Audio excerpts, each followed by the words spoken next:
Okay, in this video I'd like to show ramen, something I've been working on for a while.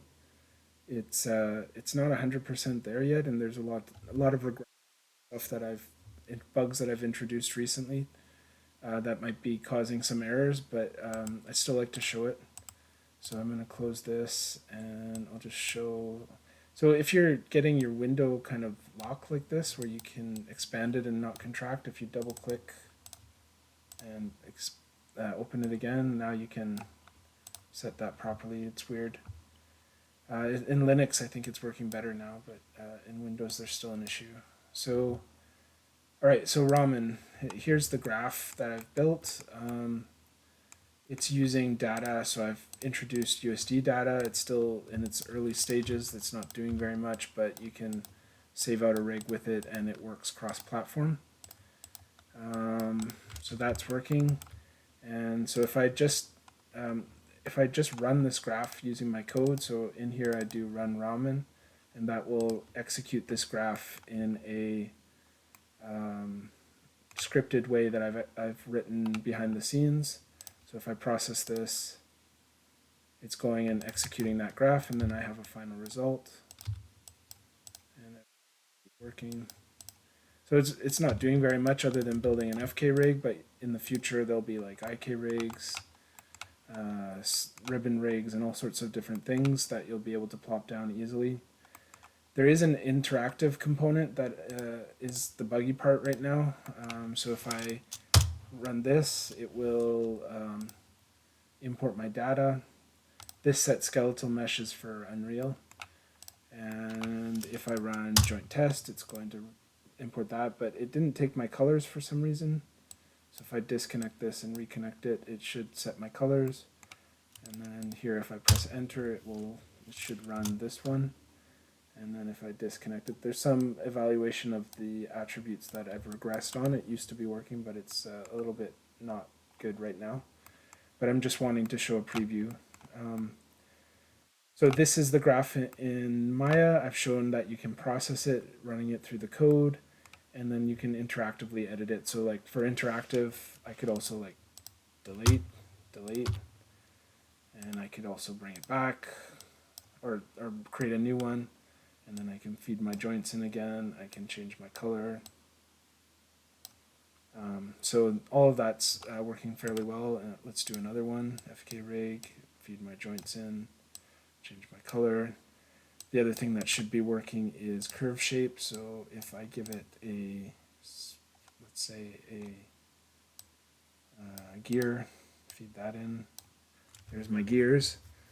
So there'll be a lot more options added to these nodes in the future. Right now I'm trying to keep it as simple as possible. You'll also be able to take the control out, and it'll take the last controller and use it as the parent of the current one. And then there'll be more nodes added to be able to modulate things and control how things are working. But it's not trying to be like a build everything graph. It's just trying to, like, it's not trying to do math or programming. It's trying to give you really quick results. So if you want to add an FK rig to something, you just quickly add your FK rig node. You can't jump into that node and see how it's building. It doesn't do that, but it does package up the FK rig really nicely and allow you to um, uh, quickly rig a bunch of joints that way. In the future, maybe there'll be the ability to jump in and edit the behavior, but right now I'm not really thinking about that. Um, so that is this node, and now if I go into Unreal,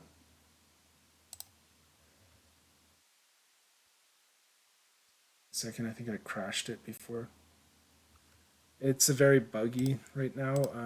There seems to be something with Unreal where if you don't initialize an array properly in the blueprint, it will crash often.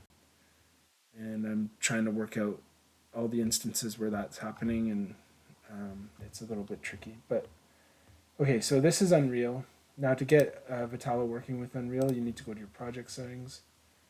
If you type Python, so now you have to add your Python 3.9 site packages, and in your site packages you need to have installed PySide 2. using git, not git, pip install, I think PySide 2. And then I'm also adding in the path to vtool here. So with these two, it's really easy to load in vtool. I just go from vtool import UI, and then I do UI dot process manager. And that popped up this little window over here. So I'm just going to move this to the side, and then leave this here. Okay, so right now, if I hit process, it doesn't really work. It's working some of the way, but it's not working 100%. But if I do it interactively, it's actually working much better. So what this just did is it brought in the ramen. So it bases it based on what it is in Vetala. So the top is Vetala, then it has examples, ramen, simple, and you could set your project to your Unreal folder, and this would build relative to your Unreal folder. Right now, this is building outside of Unreal, but it's pulling everything in. So here's my asset, my materials, and the skeletal meshes. So what this one did is it brought in the USD. So it brought in this asset USD, and it created a control rig off of it. And we'll get to that in a second. So now if I open up Ramen, it's automatically loaded up the control rig window. So I'll just dock it over there. And now I will do joint test.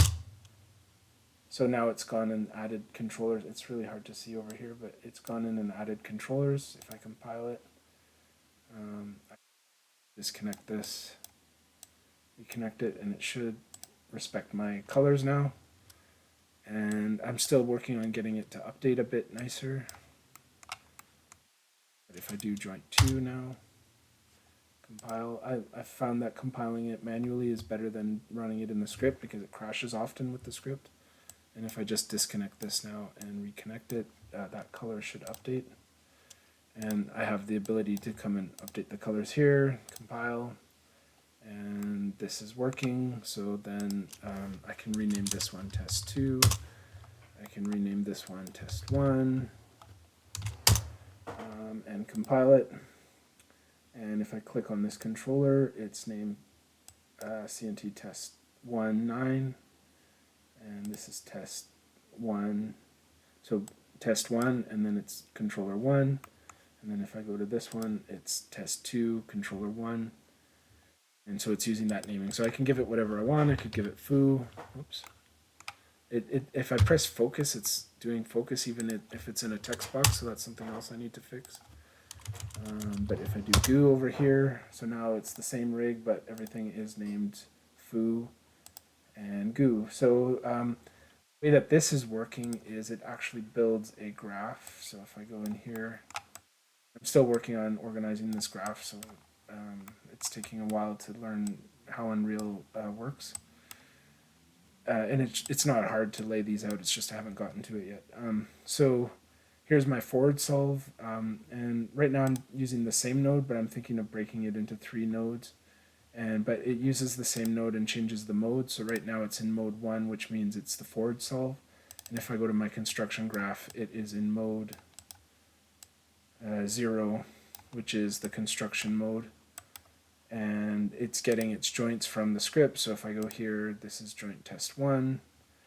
And I'm almost afraid to look in here, but this rig function is what you pull in to build.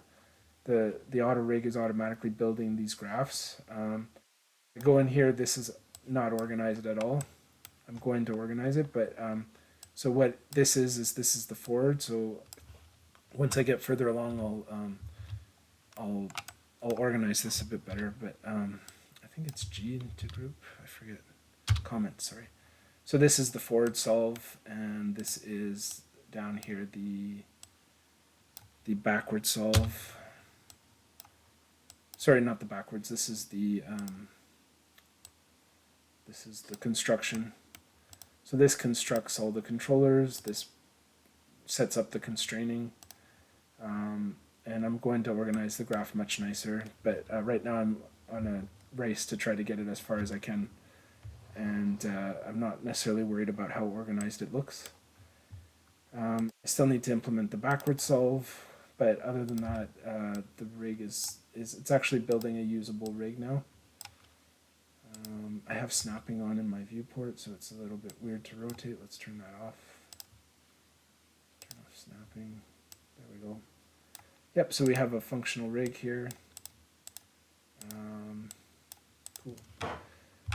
And so that's all being built cross-platform. So this same rig works in Maya. So that's the value here, is that this rig that I'm building in Unreal or in Maya is also compatible with either or. So if I build it in Maya, I have the potential now to go into Unreal and build that same rig fairly quickly and easily.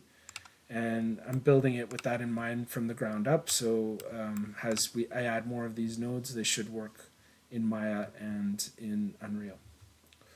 So that's the preview of that. And then if I go into Houdini, I've actually been working on the Houdini a little bit as well, and I have Vetala auto rig here. So this will add auto rig in, and you can actually like run code. So I could go new Python code and call this hello Houdini, and then I just say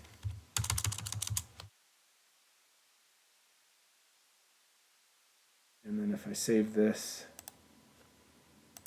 and process it, run Ramen's not working currently in Houdini, but the hello Houdini worked, and I can check that in my console. It says hello Houdini up here after it ran hello Houdini.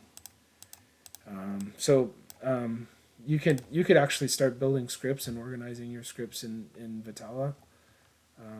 Eventually, I'm going to add so this stuff isn't implemented yet, but I'm going to add the ability to import export HIP files and import export Houdini like snippets of the graph.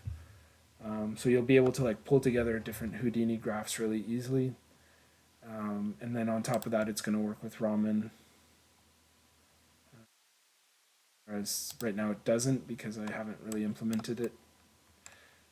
If I have some error in my code that's causing the graph not to load, but there's no reason why that graph couldn't have been drawn in Houdini. And then I just need to implement it building the node graphs the same as it's doing in Maya and Houdini, Maya and in Maya and Unreal. So that's the preview of the Ramen workflow and the cross-platform Vetala workflow that I've been working on, and hopefully we'll have polished in the next couple months. Thanks.